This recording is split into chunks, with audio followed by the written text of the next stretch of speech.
Awesome. That's a big deal. Ooh. It looks like it. We could be live now. We might be Memorex. You just don't know. We're going to find out. And we're going to see if Zoom and Facebook are going to play nice together finally. Yes. And it looks like we are on live. And so, guys, don't forget, if you have Facebook open, please, if you are one of our analysts, please make sure that you've got it muted on your page so that we're not hearing echoes. But we are now live. We're going to find out. And Brian, that would mean you. So I just muted you out, Brian. Okay, so that said, guys, we're live. My name is Michael Helix, and I'm with Club Wealth Coaching and Consulting. I'm so excited today, as if you couldn't tell, that we are here with awesome freaking coach of the world, Cherie Benjamin. Cherie Benjamin is, as you know, pretty much in charge of the entire real estate world for the entire planet. And we're super glad to have her on. Whatever. It's true. I mean, you know it is. You are the queen bee of real estate, and we love you for it.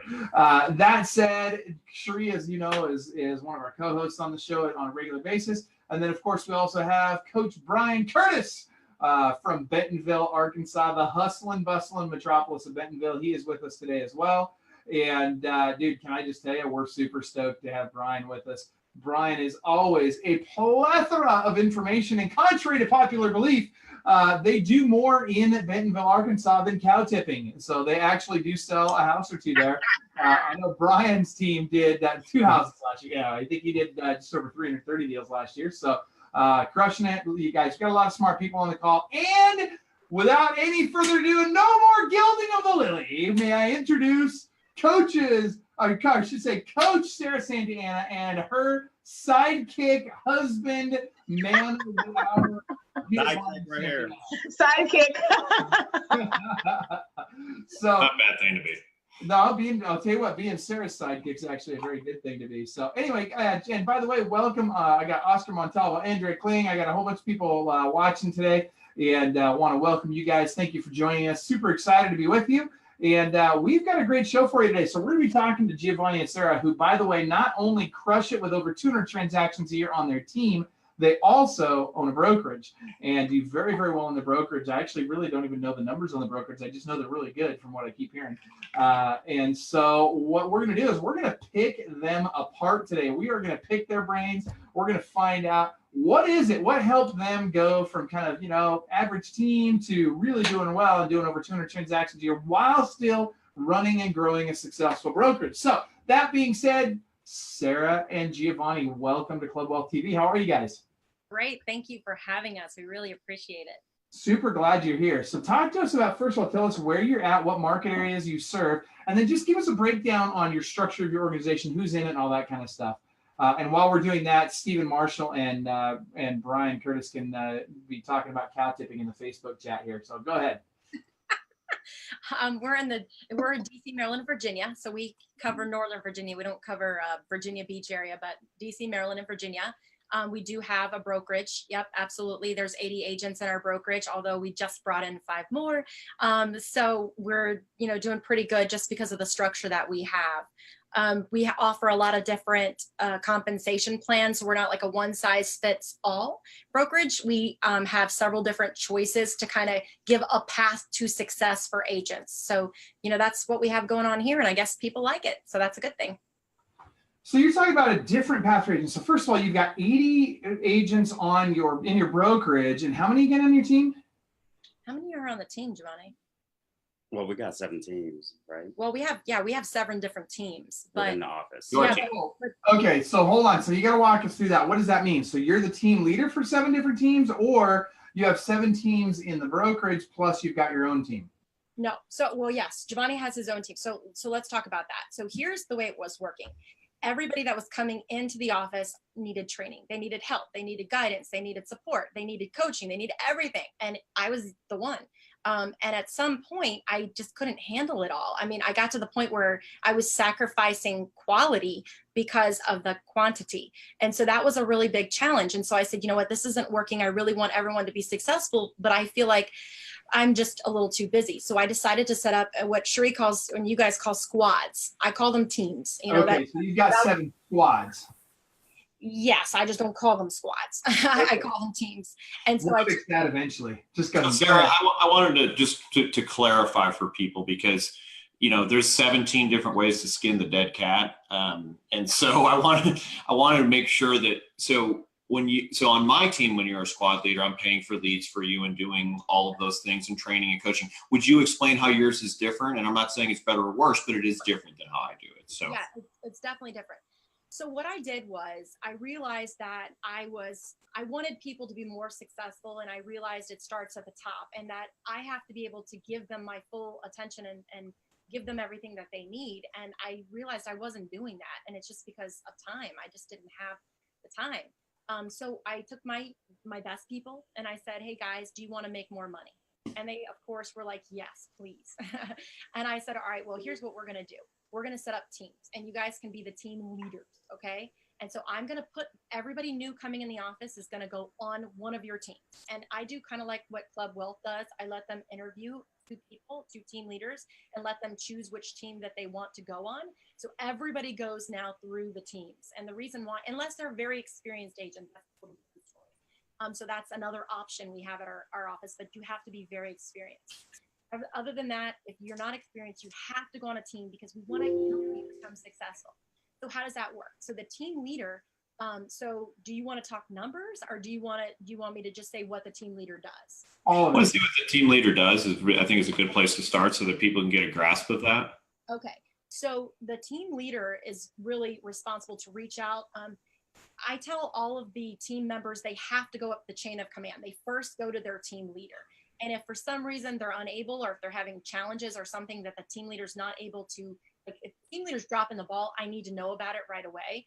But if they're having just problems and the team leader can handle that. Now, if the team leader doesn't know the answer, they come to me. I give them the answer. They then report it back to the team members. We do a chain of command here, and it's really just to preserve, keep everybody on the same page, and to preserve time. Really, that's just how it works. So now again, I've had people in the past, which we're going to talk about today, where team members have come to me to tell me their team leader has dropping balls. Now we're going to talk about that today, because I want to tell you guys how we transitioned from that and what ended up having to happen. And that was a very recent thing. So I always want to keep the doors of communication open and let them know that I love them. I'm here for them. The culture is all of us. It's not just the team, that their team leader is their team leader, but the culture is all of us, and that we're all here to support them, and we're all here to build them. And everything that I do is to help their business grow. So that's really helped our culture as a whole, just making sure that everybody stays as a family and know that we all work together. So yeah, so what does the team leader do? The team leader reaches out to them, answers all of their questions, does the training for them. Now I have another really cool thing that I do in our office that's different, is the team leaders take turns training all of the team. So I love that, because everybody can learn and meet all of the team leaders, and they can learn a little bit from everybody. So every Tuesday night we have trainings. So tonight is business planning and goal setting for 2019. So that's what we're doing tonight. So every week one of the team leaders takes a turn and we usually find their strengths, something that the team leader is really good at. And I say, you're really great at this. Can you do this on this Tuesday, or what date can you do it? Let's put you on the calendar. So it's every Tuesday at 6 p.m. We're very consistent about our time frames, and they all take turns. So that really helps. If you were just on a standalone team by yourself, you're required to do all of this on your own. But being in our office, the team leaders share responsibilities, and they help and support each other. So that's how it works. Leads all come. We do have company leads that I do provide, but the team leader provides the leads for the team members. And so that's really important to know, because it does make a difference in your splits. So, so I love that you have a different model than everybody else. I mean, I really do. I love the fact that you created this. Maybe you stole it from somebody else, but as far as I know, no one's running anything like you are. So it's nice to see, we have these conversations, and it's like, we do this, so everybody else do that. So if you don't mind, just so that people can understand, would you talk about the compensation that you give the team leader? And then would you talk about the compensation a team member gets? And is that up to the team leader, or is that up to you? Okay. So there is some flexibility with the team leaders, and it comes from the team leaders, but standard across the board, everybody's on a 50-50 split. And so the team members love it because they're obviously getting leads. There's so much benefits being provided to them. So they love it. Now, the other 50% gets split between the company and the team leader. So that's a huge compensation plan for the team leader. And the reason we do that is because obviously they're paying for the leads, and obviously we've got to compensate them for all the time and energy that they're putting into developing the talent, right? So that's how we do things and why we do them that way. And it's very profitable for us. And so that's why we continue to do it. And I enjoy it because it gives me weekends and more time. I really bought myself time. And I also wanted to make sure that the agents were really successful. So I knew that they needed more than just me. They needed more support. And so I could have chosen to hire a full-time person, but I figured that this was the better way to do things. And it's more profitable and it works. So if it works, I'm going to keep on doing it. I'll say, go back through that one more time. So team leader gets how much? 25%. 25% of what? The commission. Of Of the team members. Thank you. Yes. Okay, so they get 25% of every dollar that team member brings in gross commission income. Is that correct? That's correct. And for that, what are they required or expected to do and pay for? Okay. They have to provide leads. They have to be doing their daily huddles. They have to participate in the company huddles. They have to do training like once every 7 weeks, right? I mean, it's just, they could do more, but they have to do training whenever their time spot is up. And that's all they have to do. They have to develop the talent and make sure that the team members are being taken care of. And that training is for weeknights, so because again, a lot of people coming in that are new are, have full-time jobs. Yeah. So we can accommodate that. Yeah. So we want to help the part-timers turn themselves into full-times. That's another unique thing that we're doing that other people aren't. They're doing all their trainings in the day, which is unfortunate because a lot of people want to become successful in real estate, but they have that full-time job and they haven't made the leap of faith yet. So we're trying to help them get there a little faster. So what percentage of your people do you suppose are part-time versus full-time? Right now, you know what? That is a great question. I wish I would have prepared for Michael Hellickson. I would say that about 40%. I'm like Connie Chung. I hit probing questions that I keep between us. Or about 40%. Yeah. I mean, about 40%. And I'm okay with that. Like a lot of times people tell me I'm not taking part-time people. I love them.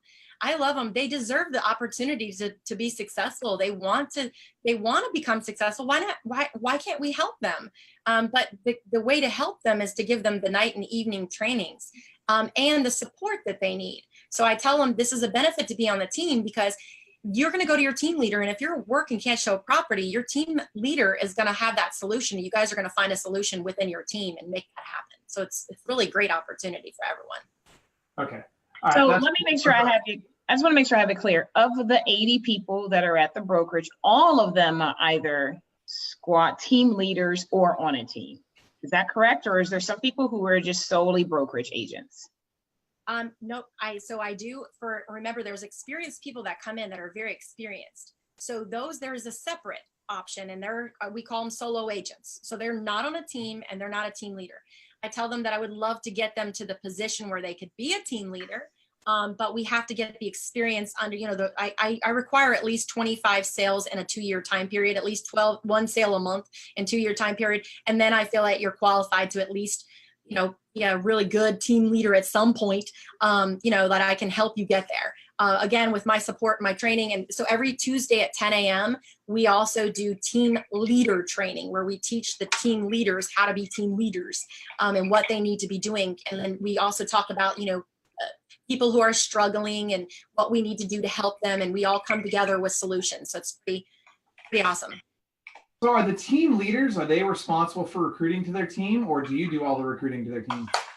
Nope, I do all the recruiting. Okay, so what if they want to recruit? What if they want to add people to their team? Oh, they do. They all do. Everybody in our office recruits because they love what we have. And so they're always telling people and it's pretty awesome. Okay. And we're giving incentives away too. So, if they do bring people into class as a new agent, then, they get one ticket for our drawing for our Mercedes, which we're doing this year. Mm-hmm. So we're doing the drawing as well. Yep. Now that we got for long. Yeah. Yep. No, that's good. Okay. So if I'm a solo agent, I come into your brokerage, I'm a solo agent. and I want to build my own team within your brokerage. Am I allowed to do that? Of course. Of course. So, okay, so then what's the advantage of doing the program with you on the 25 versus the, I'm just going to come in and build my own team? Well, because you have tons of support and you're being taught how to run it. So you're invited to the 10 o'clock meetings on Tuesday on how to run a team successfully, because you and I both know anybody who's tried to run a team, there are specific ways to build a successful team and develop talent. And you need a lot of support for that. So anybody and everybody's welcome to do it on their own. But isn't it better when you have, the shortcut results, right? You have support, you have the whole office, helping you, you're trading team members. If they're, kind of like coaches, in our organization, if there's somebody who's not doing really well, maybe I'm just not the right coach for them. And maybe Brian is. So why don't we switch them over? So they do the same thing in the teams with our squads, you guys call them. So we trade members to help make sure that they're as successful as we can possibly get them. So that's the advantage. Okay, so that's interesting. So what if let's say I've come in under the 25% model, and I'm a team leader as part of that. So what if then I decide, I don't want to be on that model anymore. I just want to go out and do my own thing. Can I leave and take my team with me, or do I have to start over? No. Now, if you recruited those people, no. Well, first of all, our independent contractor agreement says that you're not allowed to recruit people and bring them with you. There's a period of time that you're not allowed to even discuss anything with our agents. So no, they're not allowed to do that. When you say leave, do you mean leave the brokerage or leave and stay at the brokerage and do what you're talking about, Michael? Because those are different.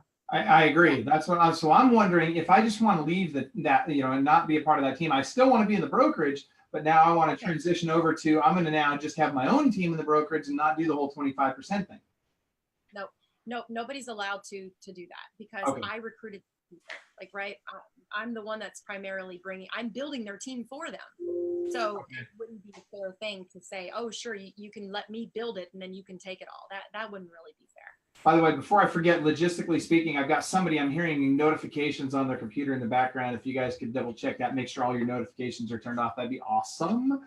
Okay, so good stuff. So this is really interesting. And to Brian's point, what's really especially interesting is it is a different model than other people are using. And I love hearing different models, because I think it challenges us to think differently about what's possible and what works and what doesn't work. And just because one thing's working doesn't mean there aren't other things out there that work equally as well or even better. And so I'm stoked to be hearing this. So Brian, Sri, other questions on this vein before we move kind of to another vein? No? I got it. Okay, all right. So then I want to ask really quick, Stephen Marshall asks, how many total packages do you offer just for your team?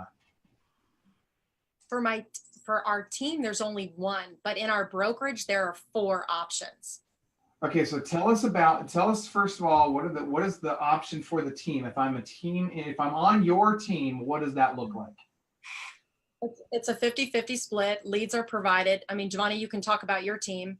He's got, an ISA. The way he's running it is, we have an ISA making all of the appointments for the agents. He provides them with leads. I mean, his listing agent and his team, he's got them on 3 listing appointments a week.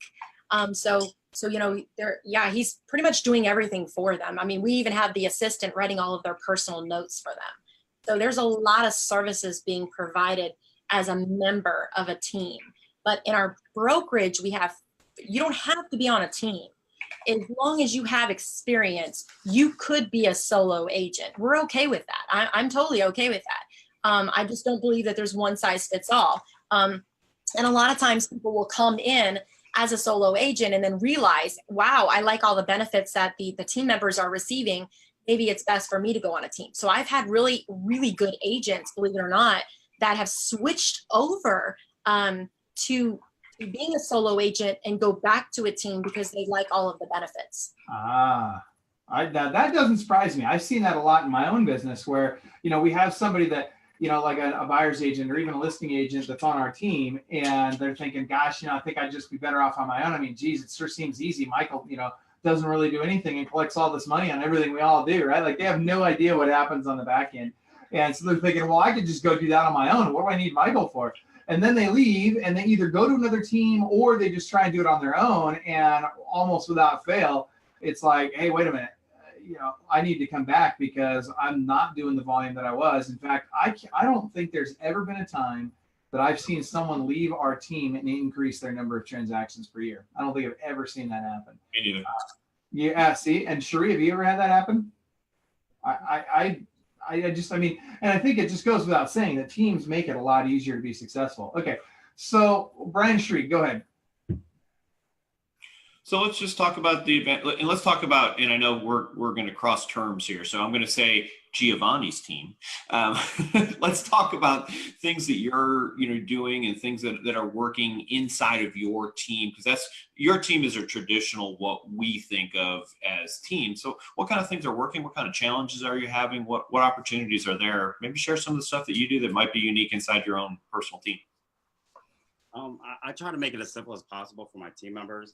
Like I said, like Sarah said, I mean, I set them up on appointments, listing appointments, buyer appointments, whatever it is. My goal for them is to basically just go on appointments, get them under contract, and move on to the next person. Of course, with the follow-ups with our clients, so that way, we want to make sure that that they're getting the referrals as they're working the transaction. So again, follow-up is the key, and updating your clients throughout the transaction. But really, it's all about and the transaction management, Giovanni. I mean, that's a really big piece of it. I mean, when you have a transaction coordinator handling all of it for you, and you've got an ISA making your appointments, I mean, like, life doesn't get any easier than that. Yeah, we go as far as even handwritten notes. So each and every time they talk to someone, if we have their physical address, what I want them to do is basically send an email to my admin, Michaela, right, who helps Our me daughter. out. Yeah, who does handwritten notes. By the way. Yeah, who does handwritten notes on the agent's behalf, put their business cards in there, and also a Starbucks card, right? To make them look professional. Once we go under contract, once we start working with them, once we close, we're touching base. She's got pretty handwriting, so that makes a big deal. That's my idea of a team, is that as the team leader, being on your team should be easier. So I like for people, on my team to just have to focus on, here's the leads, call them, close them, let's keep going. Get them under contract, hand the sucker over, and you go out and get more business. And I found that the more and more that I added to the value of what we provide, because it's all about what you can provide outside of just leads. Nowadays it's writing checks. Yeah, it's writing checks to get leads, but what else is there?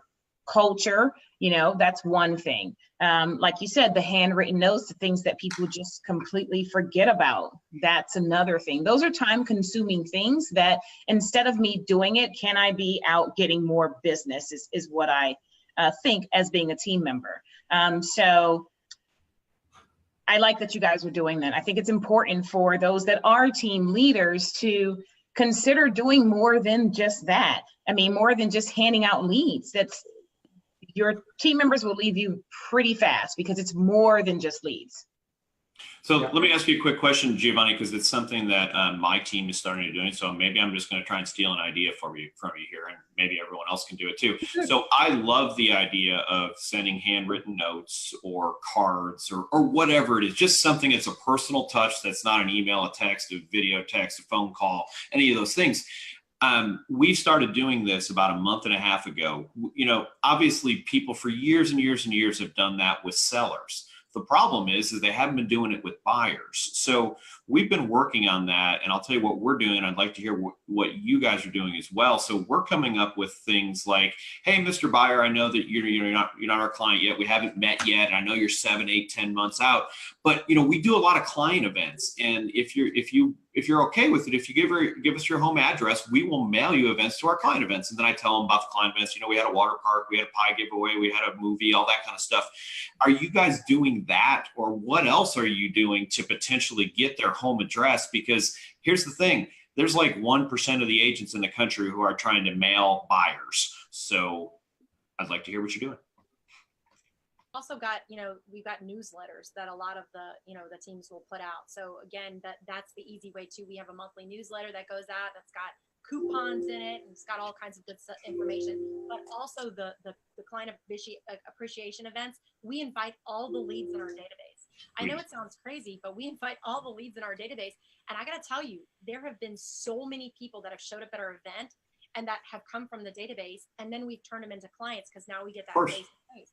And it's crazy because a lot of them have not even ever responded to anything. Like they literally, like, you know, they ghost crickets.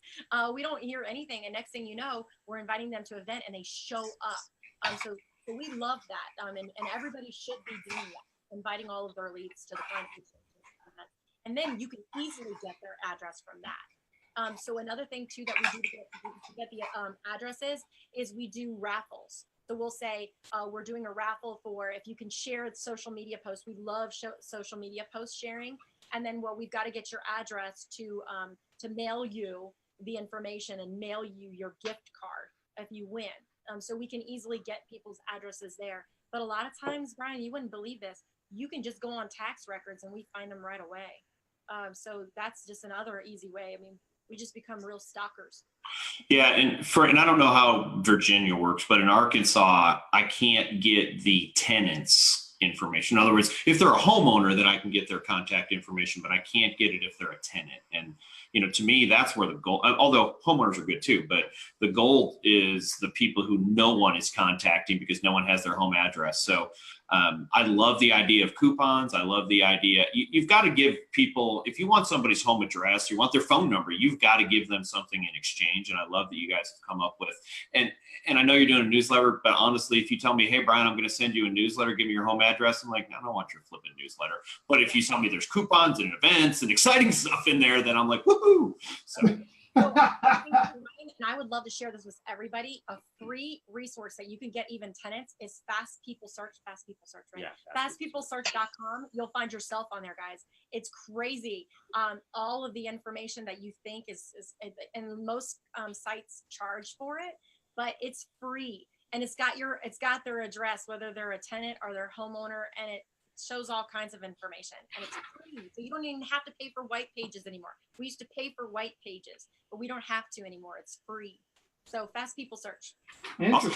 I just wrote that one down. Thank you for that. I'm going to check that one out. I want to ask a little bit different question. And Giovanni, this is really for you. Are you still in production?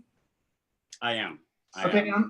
So the only thing I'm doing is basically the referrals. It's hard to give away the referrals.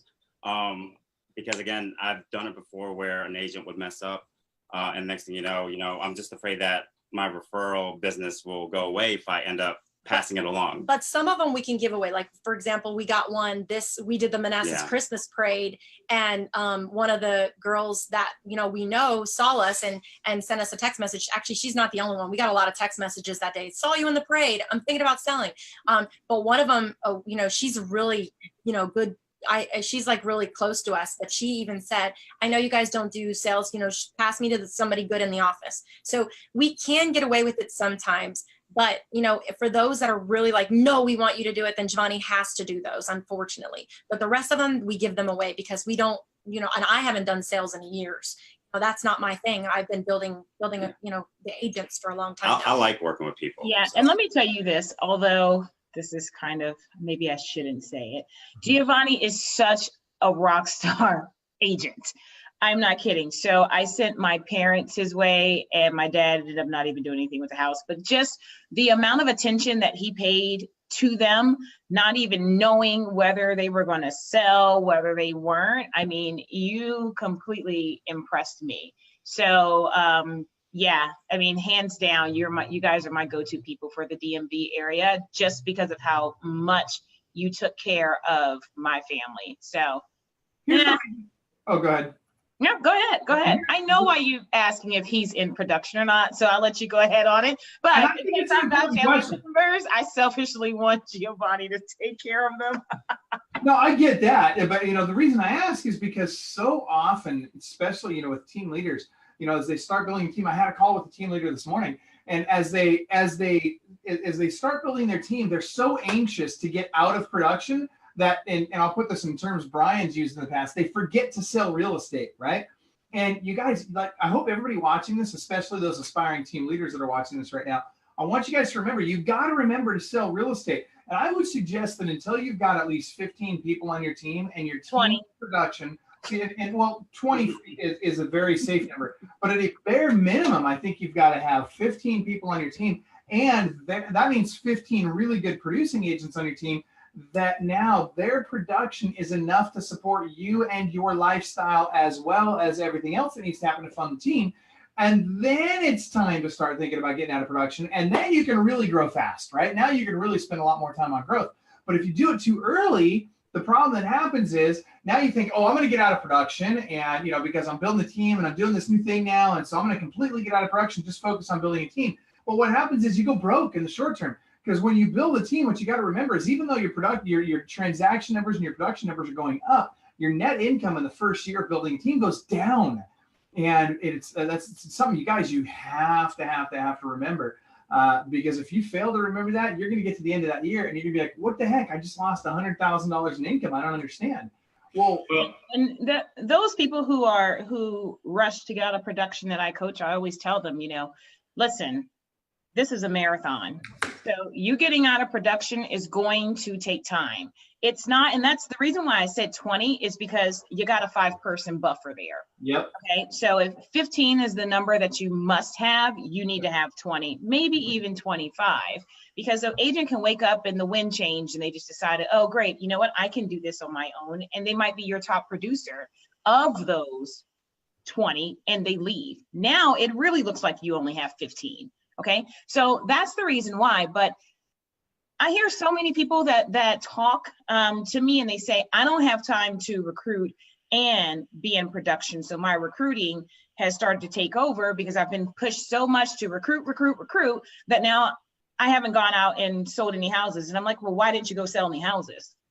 I don't understand why you're not selling any houses, So to me, when I hear people talk and they whine about it, I'm going, you're preaching to the choir. I don't want to hear it because Brian knows this. I had to roll my sleeves up. It was very tiring. We figured out my schedule as to when I can do it and stay consistent. So first thing is, if you're flying by the seat of your pants and you don't live off of a schedule, well, you're messing up right there. You have to have a schedule. You have to have it on your calendar. When are you doing this? A lot of people don't want to do group interviews. Be smart about it. Your time is your money. Be smart about it. I pushed back on these things. So I'm talking about things that I pushed back on. And Brian knows I pushed back on him because I pushed him. So these are certain things that you just got to do. So if you're super anxious to get out of production, I understand that. You have to stay in it. You have to stay in it until you hit that goal. When that goal happens, then you can trickle out. It doesn't mean you wake up the next day and say, I'm not doing this anymore. It doesn't work that way. It doesn't work that way. Brian. I was going to say this too. So I was coaching somebody who was in a market that their average sales price was about $400,000. So, and I don't know all your systems, but my guess is that you guys basically, Giovanni goes and takes the listing, hands it over to a listing coordinator or some version of that. And then he goes and does it again and again and again and again. So it's interesting. I had someone say, well, I got a referral, but I'm not in production. I'm not going to be in production anymore. I'm just going to let that go. And I asked this person, I said, how many hours are you going to spend on this transaction? He goes, I don't know, 10. And I said, well, first of all, that's not true. You're going to spend like 2 to 3. And here's the thing. If you got a $12,000 commission, what else are you going to do that makes $4,000 an hour? And, it's interesting. When Michael and I first started coaching together, he said, I'd never plan on you getting out of production. Now we've changed that a little bit as we've moved forward. But my point is, I had a year that I consider myself out of production that I'll close 25 transactions. Now, I didn't do any lead generation. But my past client says, come list my house, and it takes me 20 minutes. I go do that because everybody else does all the rest of the work. They take the pictures, they coordinate. So, I want everybody listening to understand that out of production doesn't mean that sometimes you don't go sign a listing contract because it takes 15 minutes. Yeah, and don't forget systems. You have to have those systems in place, and you need the people in order to run those systems. So that's really what I'm hearing when I hear Brian speak in a well-structured team. In order for you to get out of production, you must have those systems in place for everything to start running. You're switching over to having a bona fide business, and that's what you want. You want a bona fide business there. Go ahead, Sarah. I just want to say that I don't tell people to start a team to get out of production. I tell people to start a team to take a vacation. Let's maybe do what? Wait, I didn't hear. So you're very quiet all of a sudden. Yeah. I tell people just to start a team to take a vacation. Like, not to get out of production. Let's just start with the basics here. Like, you start a team to just take a vacation. I just need a few days off. So that's why you start a team. Then you can get there eventually. So I don't tell people to start a team to get out of production. I tell them to start a team to take a vacation that you can actually enjoy. And while something's going on with your microphone, just FYI, I'm not sure why, but all of a sudden it's really quiet. But while you're on that vacation, you should pay attention to the things that you have to do while you're on that vacation. And when you come back, let's figure out a system so that you don't have to do those things the next vacation. Because I promise you, the next vacation is going to be a whole nother list of things that you realize, why I shouldn't be doing this. I should have a system so that when I take a vacation, my phone is not ringing. Exactly. Well, and here's, I got to keep coming back to this, and I hope everybody pays close attention to this, because it's not just the team leader that gets the vacation when you're on a team, right? So many people think that being on a team or a part of a team is really for the benefit of the team leader. Dude, it's for everybody's benefit. Everybody gets to have a better life when the team is functioning the way it should be functioning. The really nice thing, if I'm a team member, if I'm a buyer's agent on a team, well, guess what? I don't have to be on the hook for all that money. I don't have to take all the risk. I don't have to have the months where I lose $40,000. I don't have to be the one that makes sure that I'm constantly hiring, training, recruiting, not just the agents, but administrative team members as well. Because guess what? There's turnover there too. And now I got a whole nother group of people I got to manage, I got to lead, I got to support, I got to make sure that we've got the right bandwidth in there to handle the transaction count over here. I mean, Sheree, you really nailed it. It's the transition from being self-employed and really truly being a business owner. And that is a major transition, and it doesn't work for everybody. Not everybody's cut out to be a business owner. And I'm not saying that makes someone less than or anything like that. All I'm saying is it's a different skill set. The key, though, is in order to get there in real estate, it's almost always necessary to first be good at actually selling real estate, so you can fund your dream of growing a team and being an actual business owner. And it's tricky. It's hard.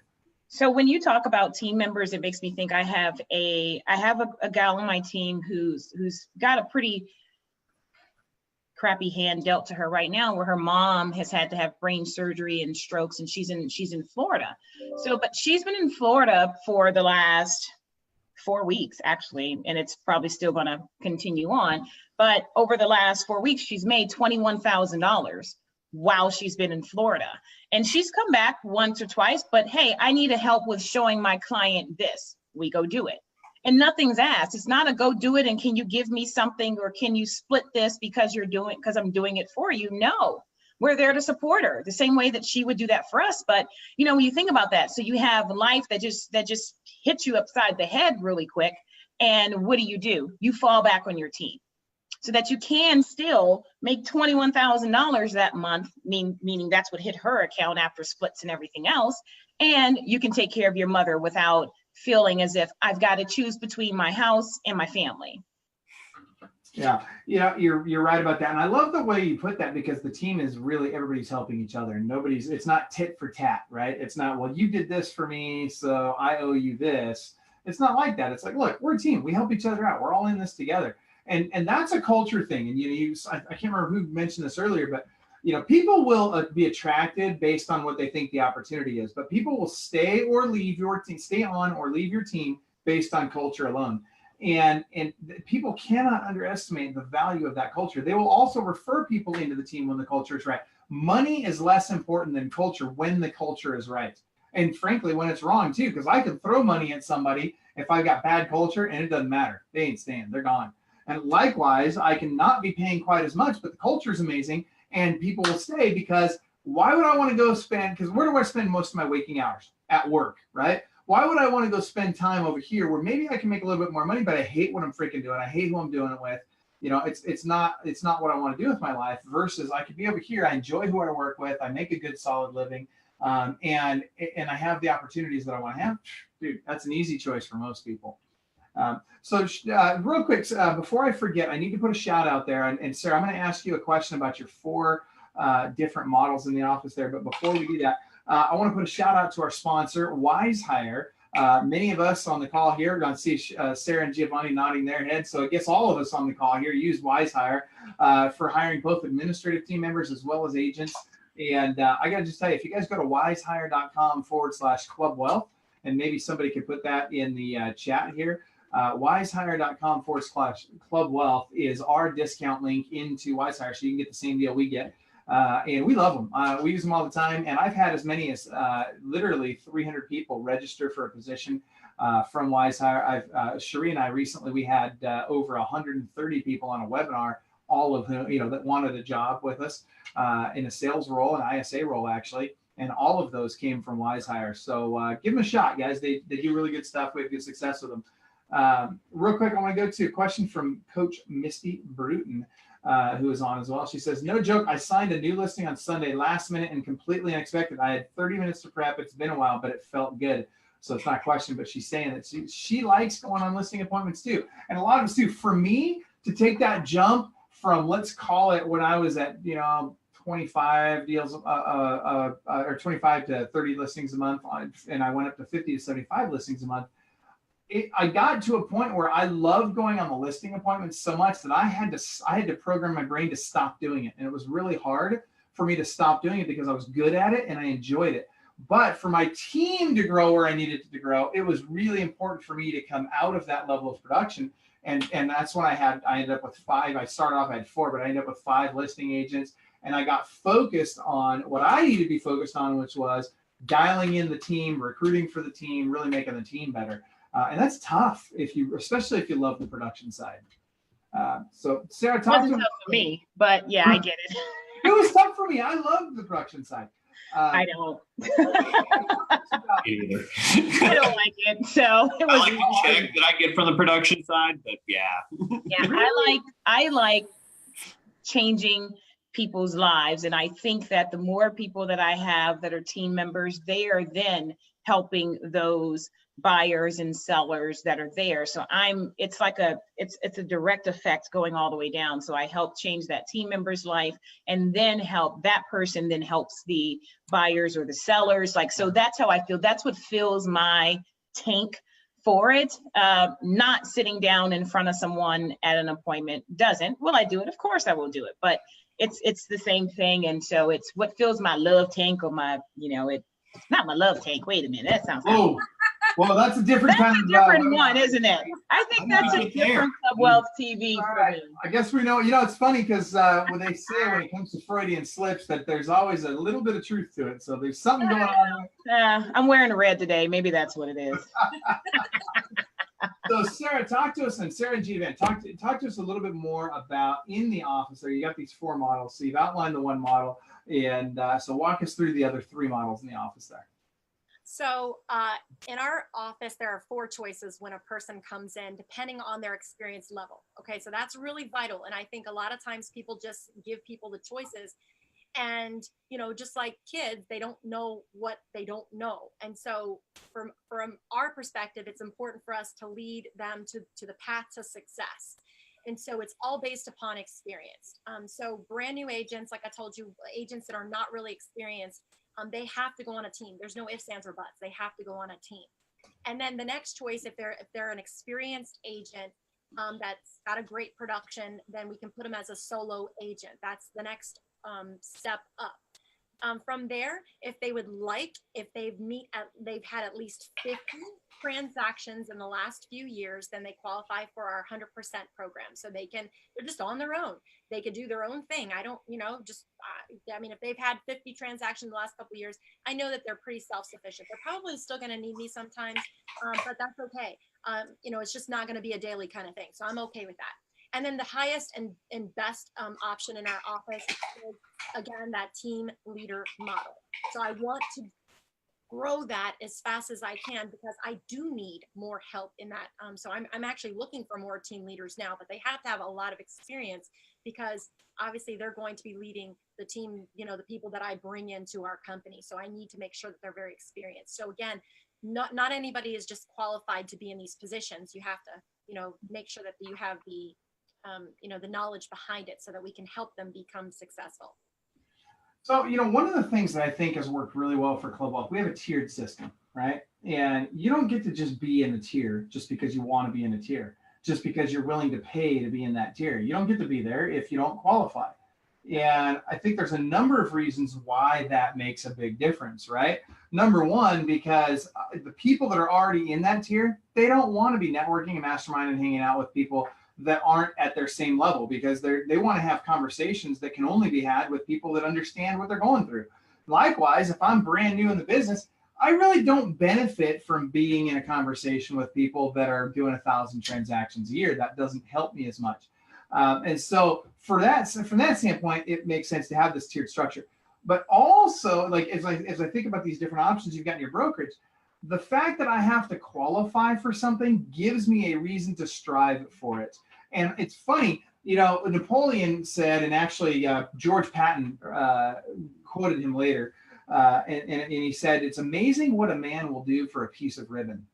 Right? So they're talking about people will go to war and get shot at for a piece of ribbon, right? For a little accolade, a little appreciation. And I think about if someone doesn't have to strive to get somewhere, if there's no effort required to obtain that, the value of whatever that is diminished. And it's funny how people will do things for someone else that they won't do for themselves. People will literally go the extra mile to hit a production level so they can get an award for that production level, because they want the award more than they want the money. And so, it's crazy to think about that, but it really is true. You look at, people will work hard to get to tier 4 or to tier 5, 6, 7, whatever, because they want the prestige that comes along with being in that tier. So I'm looking at your model and I'm listening to these different options they've got. And I love that you have standards they have to meet to qualify for those. Are you also doing something like that on your team? No. I need to work on that. She's like, yeah. So if I might be allowed to coach for just a moment, my suggestion would be find a way to do that on your team. Find a way to incentivize. I'll give you an example. Misty, who's watching right now, and by the way, shout out to Misty. And I also see Susan Crawford. And Susan, I'm sorry, but the Broncos just aren't the Seahawks. It is what it is. That said, I want you to go into your team, and I want you to find ways to incentivize them, similar to what Misty's done. She's got an A team and a B team, right? You want to get leads? You're on the A team. If you're not hitting certain KPIs, if you're not doing a certain number of transactions per month, then you're coming in. Oh, go ahead. What? We are actually doing that. So if they don't meet the daily huddles, the leads are turned off for the day. Yeah, there are requirements. Yeah, you can't get leads if you're not participating and you're not showing up. So that we do have. Yes. Okay. So maybe I'm not I don't have like tiers in our group, but there are KPIs 100%, and there's consequences if you don't meet those KPIs. Yes. Is that better? I'll tell you. Okay. Misty and I are we're part of all the Club Wealth family. So when she was doing that, I decided, that sounds like a smart idea. So I did the same thing. And then what I do have on the team is a tiered based type of system. If someone comes in and they're a referral, it goes to my squad leaders. That's it. I'm not trusting that type of a client to anyone else. If they're brand new, well, you're on the pond. That's where you are. There's a graduation as to when you get sync leads or when you get realtor.com leads or Zillow leads. There's a graduation that's there that has to be there for them. So they're working harder in order to move up. And the higher they go, the easier it is for them to get a deal. Because I get a lot of referrals. So the higher that they go, the easier it is for them to get deals. I think probably my weakness would be that I don't communicate that we are actually doing that enough. I tell people all the time, if you're in my office, you're going to get a lead because you're in my office, and I get leads all day.